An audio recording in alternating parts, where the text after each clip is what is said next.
नमस्कार दोस्तों, exam Hunter में आपका स्वागत है। आज हम लोग देखने वाले हैं बिहार पुलिस कांस्टेबल एग्जाम 2023 के लिए जीव विज्ञान के 100 अति महत्वपूर्ण प्रश्न जो कि प्रीवियस ईयर एग्जाम पर आधारित हैं। तो चलिए वीडियो को शुरू करते हैं। तो आज का पहला प्रश्न है हमारा, एक शाकाहारी को अपने शरीर के लिए आवश्यक फास्फोरस कहाँ से मिल सकता है? तो राइट आंसर हो जाएगा इसका ऑप्शन है दूध। अगले प्रश्न की तरफ बढ़ते हैं। अगला प्रश्न हमारा, मानव शरीर में क्रोमोसोम की कितनी संख्या होती है? तो राइट आंसर हो जाएगा ऑप्शन सी 46। मानव शरीर में क्रोमोसोम की संख्या 46 होती है। अगले प्रश्न की तरफ बढ़ते हैं। अगला प्रश्न हमारा, पायरिया निम्नलिखित में से किस अंग को प्रभावित करता है? तो राइट आंसर हो जाएगा इसका ऑप्शन ए मसूड़े। अगले प्रश्न की तरफ बढ़ते हैं। अगला प्रश्न हमारा, एक पौधे पर दूसरा उगने वाला पौधा कहलाता है? तो राइट आंसर हो जाएगा इसका ऑप्शन डी एपीफाइट। अगले प्रश्न की तरफ बढ़ते हैं। अगला प्रश्न हमारा, निम्नलिखित में से कौन पौधों में उत्सर्जन का एक उत्पाद नहीं है? तो राइट आंसर हो जाएगा इसका ऑप्शन सी यूरिक एसिड। बात करें दोस्तों यूरिक एसिड की, तो यह मानव के मूत्र में पाया जाता है, तो आपको याद रखना है। अगले प्रश्न की तरफ बढ़ते हैं। अगला प्रश्न हमारा, मानव शरीर के किस अंग में रुधिर ऑक्सीजन युक्त होता है? तो राइट आंसर हो जाएगा इसका ऑप्शन बी फेफड़ा। फेफड़ा में दोस्तों जो रुधिर होता है वो ऑक्सीजन युक्त होता है, तो आपको याद रखना है। अगले प्रश्न की तरफ बढ़ते हैं। अगला प्रश्न हमारे, इनमें से कौन सी पाचन ग्रंथियां नहीं है? तो राइट आंसर हो जाएगा इसका ऑप्शन है गुर्दा एवं फुफ्फुस। अगले प्रश्न की तरफ बढ़ते हैं। अगला प्रश्न हमारा, निम्नलिखित में से कौन सा रोग विटामिन कुपोषण के कारण नहीं होता है? तो राइट आंसर हो जाएगा इसका ऑप्शन है रक्त अल्पता। बात करें रक्त अल्पता की दोस्तों, तो यह हीमोग्लोबिन की कमी के कारण होता है, तो आपको याद रखना है। और भी ऑप्शन देख रहे हैं दोस्तों, जैसे रतौंधी है वो विटामिन ए की कमी के कारण होता है। बेरी बेरी दोस्तों वो विटामिन बी की कमी के कारण होता है। बात करें स्कर्वी की, तो दोस्तों विटामिन सी की कमी के कारण होता है, तो आपको याद रखना है। अगले प्रश्न की तरफ बढ़ते हैं।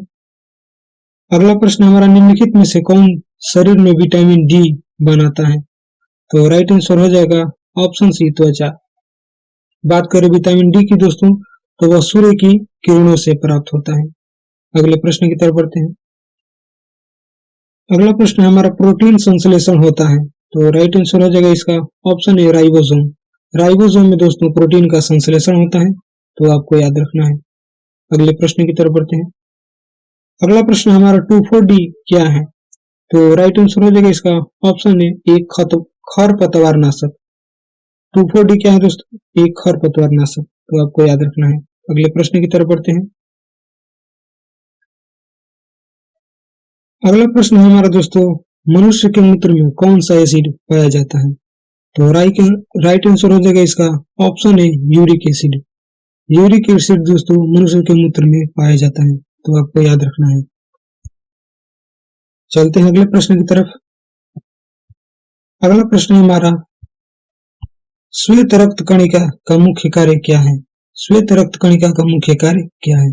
तो राइट आंसर हो जाएगा इसका ऑप्शन बी संक्रमण से लड़ना। श्वेत रक्त कणिका का कार्य है। अगले प्रश्न की तरफ बढ़ते हैं दोस्तों। अगला प्रश्न है हमारा, भोजन का पाचन सामान्य रूप से कहां पर होता है? तो राइट आंसर हो जाएगा इसका ऑप्शन सी छोटी आंत। छोटी आंत में दोस्तों भोजन का पाचन होता है। अगले प्रश्न की तरफ बढ़ते हैं। अगला प्रश्न हमारा, एंजाइम मदद करता है? तो राइट आंसर हो जाएगा इसका ऑप्शन बी भोजन पचाने में।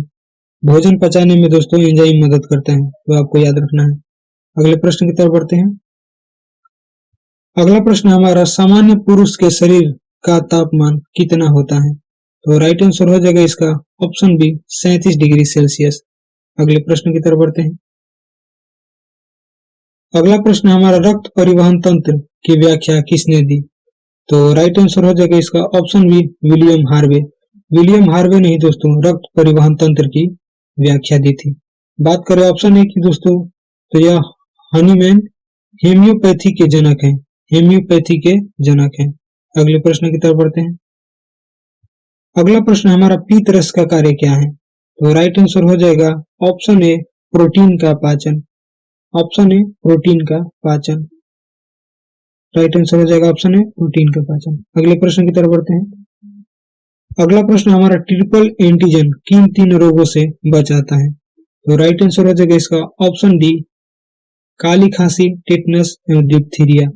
ट्रिपल एंटीजन दोस्तों इन 3 रोगों से बचाता है। अगले प्रश्न की तरफ बढ़ते हैं। अगला प्रश्न हमारा जेनेटिक कोड की खोज किसने की थी? तो राइट आंसर हो जाएगा ऑप्शन बी अरविंद खुराना। अरविंद खुराना ने ही दोस्तों जेनेटिक कोड की खोज की थी, तो आपको याद रखना है। अगले प्रश्न की तरफ बढ़ते हैं। अगला प्रश्न हमारा शरीर में आयोडीन की कमी से कौन सी बीमारी होती है? तो राइट आंसर हो जाएगा ऑप्शन डी घेघा रोग। घेघा रोग जो है दोस्तों वो आयोडीन की कमी से होता है, तो आपको याद रखना है। अगले प्रश्न की तरफ बढ़ते हैं। अगला प्रश्न हमारा निम्नलिखित में से कौन सा जीवाणु द्वारा उत्पन्न एक सामान्य रोग है? तो राइट आंसर हो जाएगा ऑप्शन सी हैजा। अगले प्रश्न की तरफ बढ़ते हैं। अगला प्रश्न हमारा जड़ की कोशिकाओं में उपस्थित लवक को कहते हैं? तो राइट आंसर हो जाएगा ऑप्शन बी ल्यूकोप्लास्ट। ल्यूकोप्लास्ट जड़ की कोशिकाओं में उपस्थित लवक को कहते हैं, तो आपको याद रखना है। अगले प्रश्न की तरफ बढ़ते हैं। अगला प्रश्न हमारा कुकुरमुत्ता किसका उदाहरण है?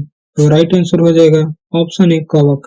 कवक का उदाहरण है दोस्तों कुकुरमुत्ता। अगले प्रश्न की तरफ बढ़ते हैं, जिसको मशरूम भी कहा जाता है, तो आपको याद रखना है। अगला प्रश्न हमारा नेफ्रोलॉजी नेफ्रोलॉजी किसका अध्ययन है? तो राइट आंसर हो जाएगा ऑप्शन ए वृक्क।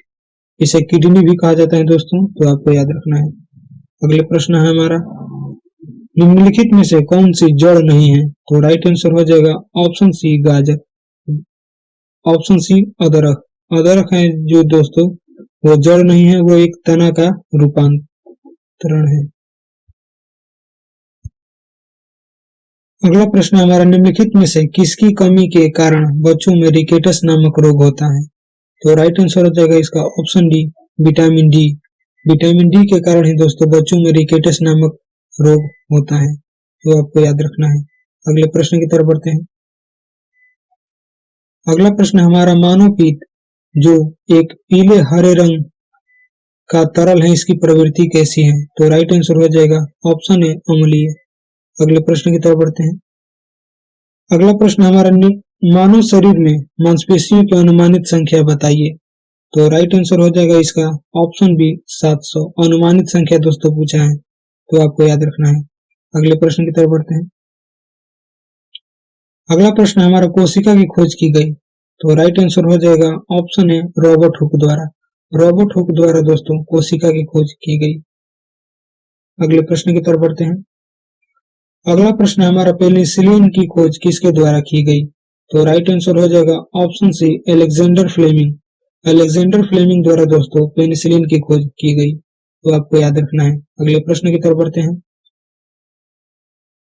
अगला प्रश्न हमारा हाइड्रोफोबिया किससे संबंधित है? तो राइट आंसर हो जाएगा ऑप्शन सी रेबीज। रेबीज से संबंधित है दोस्तों हाइड्रोफोबिया। बात करें हाइड्रोफोबिया की दोस्तों, तो जल से भय जो होता है दोस्तों वो हाइड्रोफोबिया के कारण होता है। अगले प्रश्न की तरफ बढ़ते हैं। अगला प्रश्न हमारा दांतों एवं हड्डियों में उपस्थित रहता है? तो राइट आंसर हो जाएगा दोस्तों option B calcium phosphate. Calcium phosphate जो दोस्तों है वो दांतों एवं हड्डियों दोनों में उपस्थित रहता है। अगले प्रश्न की तरफ बढ़ते हैं। अगला प्रश्न है हमारा प्रकाश संश्लेषण में पौधे कौन सी गैस का अवशोषण करते हैं? तो राइट आंसर हो जाएगा ऑप्शन है कार्बन डाइऑक्साइड की। बात करें दोस्तों कार्बन डाइऑक्साइड की, तो CO2 के नाम से भी जाना जाता है। चलते हैं अगले प्रश्न की तरफ। अगला प्रश्न है हमारा उस वैज्ञानिक का नाम क्या है जिसने प्रथम बार टीके की खोज की थी? तो राइट आंसर हो जाएगा इसका option C Edward Jenner. Edward Jenner ने ही दोस्तों पहली बार टीके की खोज की थी। अगले प्रश्न की तरफ बढ़ते हैं। अगला प्रश्न है हमारा हड्डी एक उदाहरण है? तो राइट आंसर हो जाएगा दोस्तों ऑप्शन बी संयोजी उत्तक का। हड्डी संयोजी उत्तक का उदाहरण है। अगले प्रश्न की तरफ बढ़ते हैं। अगला प्रश्न हमारा मानव रक्त का पीएच मान कितना होता है? तो राइट आंसर हो जाएगा दोस्तों ऑप्शन बी 7.4। मानव रक्त का पीएच मान 7.4 होता है। अगले प्रश्न की तरफ बढ़ते हैं। अगला प्रश्न हमारा शुद्ध जल का पीएच मान कितना होता है? तो राइट आंसर हो जाएगा दोस्तों ऑप्शन बी 7। शुद्ध जल का पीएच मान 7 होता है। अगले प्रश्न की तरफ बढ़ते हैं। अगला प्रश्न हमारा निम्न में से कौन सा हार्मोन आपातकाल का हार्मोन है? तो राइट आंसर हो जाएगा option B adrenal hormone. Adrenaline hormone जो है दोस्तों उसे लड़ो उड़ो हार्मोन के नाम से भी जाना जाता है, तो आपको याद रखना है। चलते हैं अगले प्रश्न की तरफ। अगला प्रश्न हमारा पोलियो तथा चेचक की बीमारियों के होने का कारण है? तो राइट आंसर हो जाएगा दोस्तों ऑप्शन डी विषाणु। विषाणु के कारण ही दोस्तों पोलियो तथा चेचक बीमारी होता है। अगले प्रश्न की तरफ बढ़ते हैं। अगला प्रश्न हमारा उत्तक जो पौधों में जल परिवहन में मदद करता है? तो राइट आंसर हो जाएगा ऑप्शन ए जाइलम। जाइलम दोस्तों पौधों में जल परिवहन में मदद करता है। बात करें फ्लोएम की दोस्तों तो यह पौधों में खाद्य पदार्थ का परिवहन करता है। अगले प्रश्न की तरफ बढ़ते हैं। अगला प्रश्न हमारा मानव खोपड़ी में कुल कितनी हड्डियां होती हैं? तो राइट आंसर हो जाएगा ऑप्शन ए 22। मानव खोपड़ी में कुल 22 हड्डियां होती हैं दोस्तों, तो आपको याद रखना है। अगले प्रश्न की तरफ बढ़ते हैं। अगला प्रश्न हमारा वसीय पदार्थ खाने से होता है? तो राइट आंसर हो जाएगा दोस्तों ऑप्शन ए मोटापा। वसीय पदार्थ खाने से दोस्तों मोटापा होता है। अगले प्रश्न की तरफ बढ़ते हैं। अगला प्रश्न हमारा केंचुए में श्वसन अंग का नाम क्या है? तो राइट आंसर हो जाएगा दोस्तों ऑप्शन सी त्वचा। केंचुए में श्वसन अंग का नाम त्वचा है। अगले प्रश्न की तरफ बढ़ते हैं। अगला प्रश्न हमारा पौधे प्रकाश संश्लेषण में कौन सी गैस छोड़ते हैं? तो राइट आंसर हो जाएगा दोस्तों ऑप्शन डी ऑक्सीजन। अगले प्रश्न की तरफ बढ़ते हैं। अगला प्रश्न हमारा अमरबेल का पौधा किसका उदाहरण है?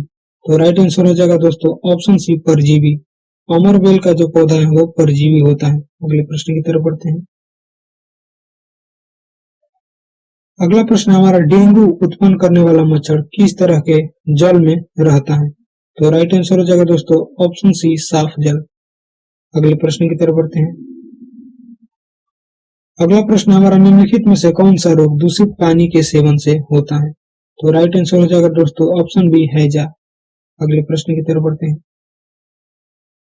अगला प्रश्न हमारा निम्न में से किसका पीएच मान 7 है? तो राइट आंसर हो जाएगा दोस्तों ऑप्शन ए शुद्ध पानी। शुद्ध पानी का दोस्तों जो पीएच मान होता है वो 7 होता है, तो आपको याद रखना है। अगले प्रश्न की तरफ बढ़ते हैं। अगला प्रश्न हमारा धूम्रपान से कौन सा रोग होता है? ऑप्शन ए है asthma, option B bronchitis, option C फेफड़े की बीमारी। तो राइट आंसर हो जाएगा दोस्तों इसका ऑप्शन डी इनमें से सभी। अगले प्रश्न की तरफ बढ़ते हैं। अगला प्रश्न है मनुष्य में सांस लेने और छोड़ने की क्रिया को क्या कहते हैं? तो राइट आंसर हो जाएगा ऑप्शन सी श्वसन। सांस लेने और छोड़ने की क्रिया को दोस्तों श्वसन कहते हैं। अगले प्रश्न की तरफ बढ़ते हैं।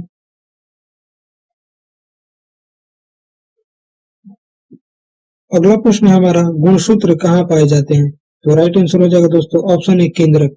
केंद्रक में गुणसूत्र पाए जाते हैं। अगले प्रश्न की तरफ बढ़ते हैं। अगला प्रश्न दोस्तों हमारा ब्रायोफाइटा पादप सामान्य रूप से पाए जाते हैं? तो राइट आंसर हो जाएगा इसका ऑप्शन सी नम एवं छायादार आवास में। अगले प्रश्न की तरफ बढ़ते हैं। अगला प्रश्न हमारा अम्लीय जठर रस किसके द्वारा स्रावित होता है? तो राइट आंसर हो जाएगा ऑप्शन सी अग्नाशय द्वारा। अग्नाशय द्वारा दोस्तों अम्लीय जठर रस स्रावित होता है, तो आपको याद रखना है। अगला प्रश्न हमारा पसीने में सामान्यतः उपस्थित खनिज लवण होता है? तो राइट आंसर हो जाएगा दोस्तों option B sodium chloride. Sodium chloride को दोस्तों NaCl भी कहा जाता है, तो आपको याद रखना है। अगला प्रश्न हमारा किस विटामिन की कमी से रतौंधी रोग होता है? तो राइट आंसर हो जाएगा दोस्तों option B vitamin A. Vitamin A की कमी से रतौंधी रोग होता है दोस्तों। बात करें दोस्तों विटामिन सी की तो विटामिन सी से स्कर्वी रोग होता है। बात करें विटामिन के की दोस्तों तो रक्त का थक्का न बनना विटामिन के की कमी से होता है। बात करें दोस्तों विटामिन बी की से तो विटामिन बी की कमी से बेरी बेरी नामक रोग होता है, तो आपको ये भी याद रखना है। चलते हैं अगले प्रश्न की तरफ। अगला प्रश्न हमारा कौन सा कोशिका पादप एवं जंतु कोशिका में विभेदन करता है? तो राइट आंसर हो जाएगा इसका ऑप्शन सी कोशिका भित्ति। कोशिका भित्ति दोस्तों पादप कोशिका और जंतु कोशिका में विभेदन करता है। अगले प्रश्न की तरफ बढ़ते हैं। अगला प्रश्न हमारा पत्तियों के रंध्रों द्वारा जल की क्षति क्या कहलाती है? तो राइट आंसर हो जाएगा दोस्तों ऑप्शन डी वाष्पोत्सर्जन। अगले प्रश्न की तरफ बढ़ते हैं। अगला प्रश्न हमारा ओरल पोलियो वैक्सीन की खोज किस वैज्ञानिक ने की थी? तो राइट आंसर हो जाएगा दोस्तों option A Albert Bruce Sabin. Albert Bruce Sabin ने दोस्तों ओरल पोलियो वैक्सीन की खोज की थी। चलते हैं अगले प्रश्न की तरफ। अगला प्रश्न हमारा निम्नलिखित में से कौन सा जीव समूह भूमि की उर्वरा शक्ति को बढ़ाने में सहायक होता है? तो राइट आंसर हो जाएगा दोस्तों ऑप्शन डी साइनोबैक्टीरिया। साइनोबैक्टीरिया बात करें दोस्तों साइनोबैक्टीरिया की तो यह अगला प्रश्न हमारा निम्नलिखित में से कौन सा कार्बोहाइड्रेट जंतुओं में ऊर्जा का भंडारण माना जाता है? तो राइट आंसर हो जाएगा दोस्तों ऑप्शन सी ग्लाइकोजन। अगले प्रश्न की तरफ बढ़ते हैं। अगला प्रश्न हमारा ग्रेगर जॉन मेंडल ने किस पर कार्य कर आनुवंशिकी के नियम प्रतिस्थापित किया? तो राइट आंसर हो जाएगा ऑप्शन ए मटर के पौधे। अगले प्रश्न की तरफ बढ़ते हैं। अगला प्रश्न हमारा किस जीवाणु की क्रिया से दूध दही में जम जाता है? तो राइट आंसर हो जाएगा दोस्तों option B lactic acid bacteria. अगले प्रश्न की तरफ बढ़ते हैं। अगला प्रश्न हमारा हीमोग्लोबिन वर्णक पाया जाता है? तो राइट आंसर हो जाएगा दोस्तों ऑप्शन ए आरबीसी में। आरबीसी में हीमोग्लोबिन नामक वर्णक पाया जाता है। अगले प्रश्न की तरफ बढ़ते हैं। अगला प्रश्न हमारा पराग कणों का एक पुष्प से दूसरे पुष्प तक स्थानांतरण किस माध्यम के द्वारा होता है? तो राइट आंसर हो जाएगा दोस्तों ऑप्शन डी उपरोक्त सभी। अगले प्रश्न की तरफ बढ़ते हैं। अगला प्रश्न हमारा आनुवंशिकी का जनक किसे कहा जाता है? तो राइट आंसर हो जाएगा दोस्तों option A John Mendel. John Mendel को ही दोस्तों आनुवंशिकी का जनक कहा जाता है। चलते हैं अगले प्रश्न की तरफ। अगला प्रश्न हमारा निम्न में से उपार्जित लक्षण है? तो राइट आंसर हो जाएगा दोस्तों ऑप्शन सी शरीर का वजन। शरीर का वजन जो है दोस्तों वो एक उपार्जित लक्षण है, तो आपको याद रखना है। चलते हैं अगले प्रश्न की तरफ। अगला प्रश्न हमारा दो अस्थियां आपस में एक दूसरे से किससे जुड़ी होती हैं? तो राइट आंसर हो जाएगा दोस्तों ऑप्शन डी स्नायु। स्नायु को ही दोस्तों लिगामेंट के नाम से जाना जाता है, तो आपको याद रखना है। चलते हैं अगले प्रश्न की तरफ। अगला प्रश्न हमारा हार्मोन जो रुधिर में शर्करा स्तर को नियंत्रित करता है उसका श्रवण किया जाता है? तो राइट आंसर हो जाएगा दोस्तों ऑप्शन डी अग्नाशय द्वारा। चलते हैं अगले प्रश्न की तरफ। अगला प्रश्न हमारा प्रथम टीका किसके द्वारा विकसित किया गया? तो राइट आंसर हो जाएगा ऑप्शन बी एडवर्ड जेनर द्वारा। एडवर्ड जेनर द्वारा दोस्तों तो प्रथम बार टीका का प्रयोग किया गया। चलते हैं अगले प्रश्न की तरफ। अगला प्रश्न हमारा मेरुरज्जु को सुरक्षा प्रदान की जाती है? तो राइट आंसर हो जाएगा दोस्तों ऑप्शन ए कशेरुक टर्न द्वारा। चलते हैं अगले प्रश्न की तरफ। अगला प्रश्न है इनमें से कौन सा रक्त समूह सार्वभौमिक दाता है? तो राइट आंसर हो जाएगा option D O. O blood group जो है दोस्तों वो सार्वभौमिक रक्तदाता माना जाता है। चलते हैं अगले प्रश्न की तरफ। अगला प्रश्न हमारा मनुष्य में पाचन क्रिया कहाँ प्रारंभ होती है? तो राइट आंसर हो जाएगा इसका ऑप्शन सी मुख गुहा से। मुख गुहा से ही दोस्तों मनुष्य में पाचन क्रिया प्रारंभ होती है। चलते हैं अगले प्रश्न की तरफ। अगला प्रश्न हमारा अधिकतर एंजाइम होते हैं? तो राइट आंसर हो जाएगा ऑप्शन ए प्रोटीन। अगले प्रश्न की तरफ बढ़ते हैं। अगला प्रश्न हमारा मूत्र का पीला रंग किसकी मौजूदगी के कारण होता है? तो राइट आंसर हो जाएगा ऑप्शन डी यूरोक्रोम द्वारा। चलते हैं अगले प्रश्न की तरफ। अगला प्रश्न हमारा काली खांसी को कहा जाता है? तो राइट आंसर हो जाएगा ऑप्शन डी परट्यूसिस। काली खांसी को दोस्तों परट्यूसिस के नाम से भी जाना जाता है। चलते हैं अगले प्रश्न की तरफ। अगला प्रश्न हमारा, उस विटामिन का नाम बताइए जिसकी कमी से अत्यधिक खून बहने लगता है। तो राइट आंसर हो जाएगा ऑप्शन सी, विटामिन के। विटामिन के की कमी से दोस्तों अत्यधिक खून बहने लगता है, तो आपको याद रखना है। चलते हैं अगले प्रश्न की तरफ। अगला प्रश्न हमारा, कौन सा खनिज हड्डियों के लिए आवश्यक होता है? तो राइट आंसर हो जाएगा ऑप्शन सी, कैल्शियम। कैल्शियम दोस्तों हड्डियों के लिए आवश्यक होता है, तो आपको याद रखना है। अगले प्रश्न की तरफ बढ़ते हैं। अगला प्रश्न हमारा, पुरुष में जनन क्षमता वृद्धि करने वाला हार्मोन कौन सा है? तो राइट आंसर हो जाएगा दोस्तों ऑप्शन सी, टेस्टोस्टेरोन। चलते हैं अगले प्रश्न की तरफ। अगला प्रश्न हमारा, गाय और भैंस के थनों में दूध उतारने के लिए किस हार्मोन की सुई लगाई जाती है? तो राइट आंसर हो जाएगा दोस्तों ऑप्शन बी, ऑक्सीटोसिन। अगले प्रश्न की तरफ बढ़ते हैं।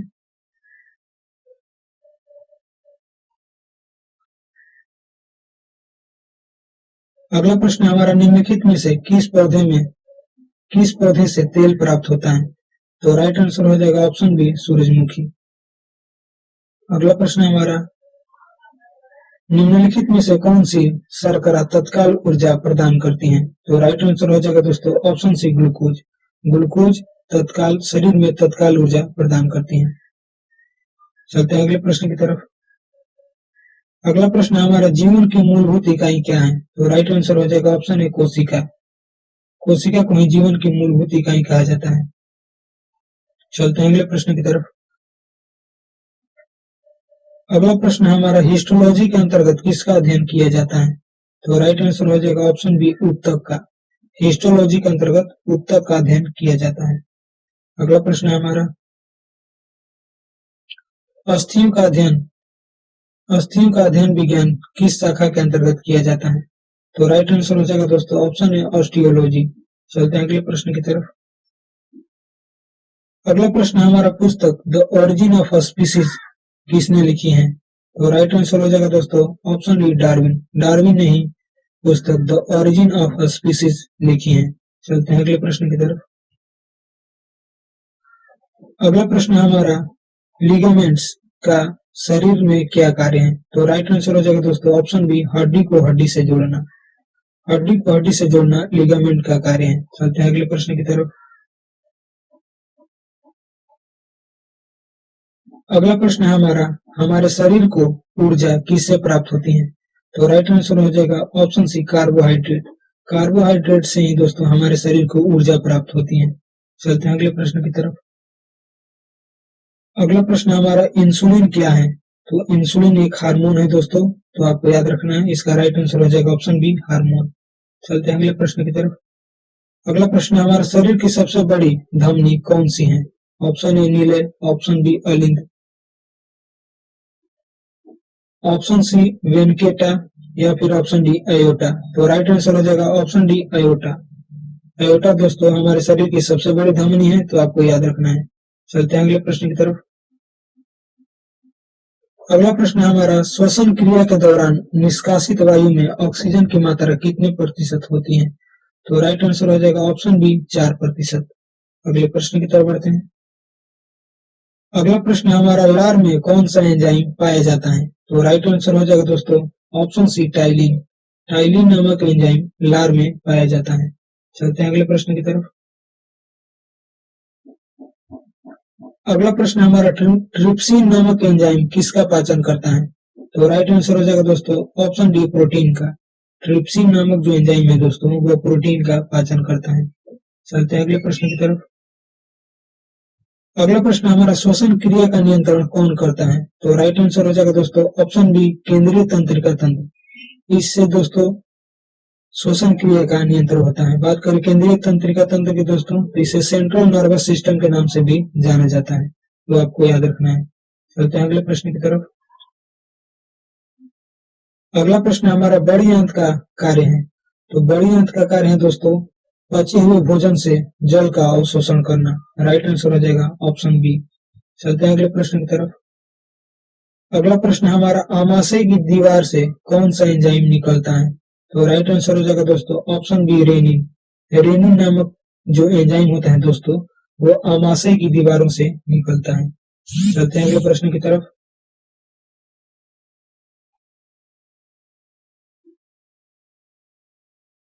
अगला प्रश्न हमारा, इंसुलिन की कमी से कौन सा रोग होता है? तो राइट आंसर हो जाएगा दोस्तों ऑप्शन सी, मधुमेह। मधुमेह जो रोग है दोस्तों वो इंसुलिन की कमी से होता है। मधुमेह रोग को ही दोस्तों डायबिटीज कहा जाता है, तो आपको ये भी याद रखना है। चलते हैं अगले प्रश्न की तरफ। अगला प्रश्न हमारा, एक स्वस्थ मनुष्य का रक्तचाप होता है? तो राइट आंसर हो जाएगा दोस्तों ऑप्शन बी, 120/80। एक स्वस्थ मनुष्य का रक्तचाप होता है। अगला प्रश्न हमारा, पर्यावरण का अध्ययन जीव विज्ञान की किस शाखा के अंतर्गत किया जाता है? तो राइट आंसर हो जाएगा दोस्तों ऑप्शन डी, परिस्थितिकी। परिस्थितिकी के अंतर्गत ही दोस्तों पर्यावरण का अध्ययन किया जाता है, तो आपको याद रखना है। तो आज के लिए इतना ही दोस्तों, मिलते हैं अगली वीडियो